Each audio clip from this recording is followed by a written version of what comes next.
The AI news cycle is back on the same pressure point. Who gets the newest model, when, and under what rules?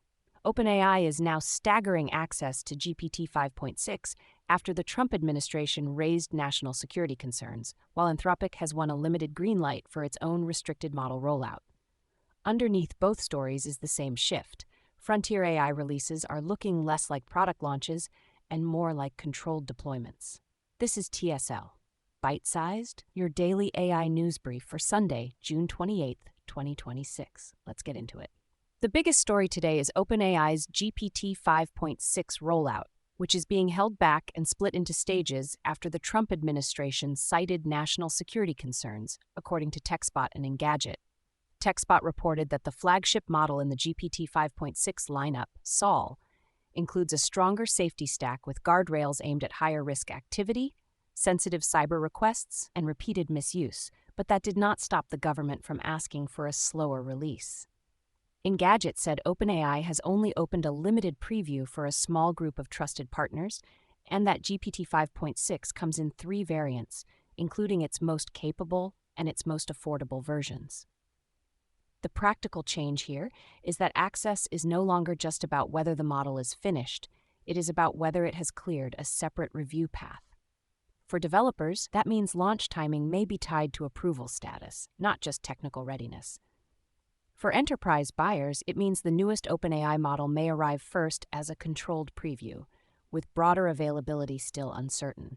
And for the wider market, it is another sign that model release strategy is now being shaped by government scrutiny before public launch, not after. Anthropic is dealing with a similar access question, but in the opposite direction. The company has now been allowed to release its Mythos model to select companies and organizations after an earlier export block, according to CNN Business.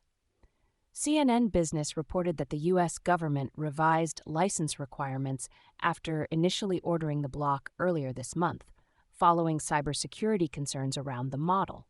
That means Anthropic's rollout is not fully open, but it is no longer fully stopped either, which is a meaningful shift for customers waiting on access.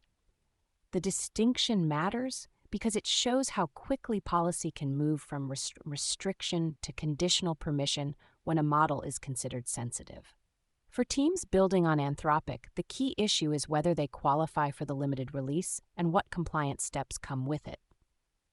It also reinforces that the government is now treating some AI systems like controlled technology, with distribution rules that can change midstream. In practice, that makes model availability a moving target, especially for organizations that need to plan deployments months ahead. OpenAI's own release notes add another layer to the story because the company is not just delaying GPT 5.6, it is also splitting the model into distinct variants for different use cases, according to the Hacker News and Engadget. The Hacker News reported that OpenAI previewed GPT 5.6 Sol, Terra, and Luna to approved partners with stronger safeguards aimed at cyber defense use cases. Engadget's reporting lines up with that, saying the preview is limited to a small group of trusted partners rather than the full public. That matters because it shows the company is trying to separate capability, safety posture, and audience all at once. For developers, the takeaway is that model selection is becoming more granular, with different versions aimed at different risk profiles and customer tiers. For security teams, it suggests OpenAI is trying to keep advanced cyber-related functionality inside a narrower channel while the review process continues. And for the broader AI industry, it is another example of how the newest models are arriving with access controls built in from the start. There is also movement inside the talent market, and it is hitting one of the most important teams in AI. According to Yahoo Finance, Alphabet is losing more senior Gemini researchers to Anthropic and OpenAI, including core contributors Jonas Adler and Alexander Pritzel. Yahoo Finance said those departures follow recent exits by Noam Shazir to OpenAI and John Jumper to Anthropic, all within days of each other. That matters because senior researchers are not just employees, they are often the people shaping model direction, training strategy, and product priorities. For Alphabet, the issue is less about one resignation and more about a cluster of exits from a team that sits close to Gemini's core development.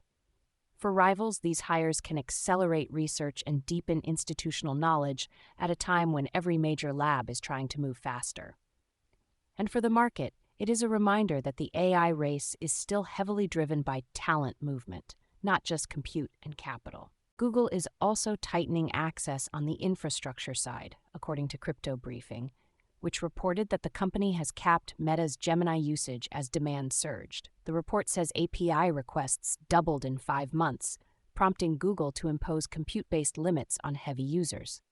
That matters because it shows even major customers can run into usage ceilings when demand spikes fast enough.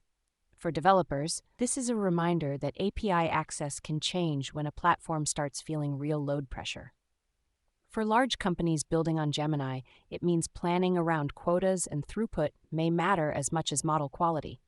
And for the broader market, it is another sign that AI access is becoming a resource management problem, not just a pricing problem. Before I let you go, keep an eye on whether OpenAI expands GPT 5.6 beyond trusted partners, and watch for any further clarification from the Trump administration on what the review process actually requires. Also track whether Anthropic's limited Mythos release turns into a broader approval path, because that will tell us how flexible these government permissions really are. That is TSL, Byte Sized for Sunday, June 28, 2026. Find the show on Spotify, Apple Podcasts, and wherever you get your podcasts. See you tomorrow.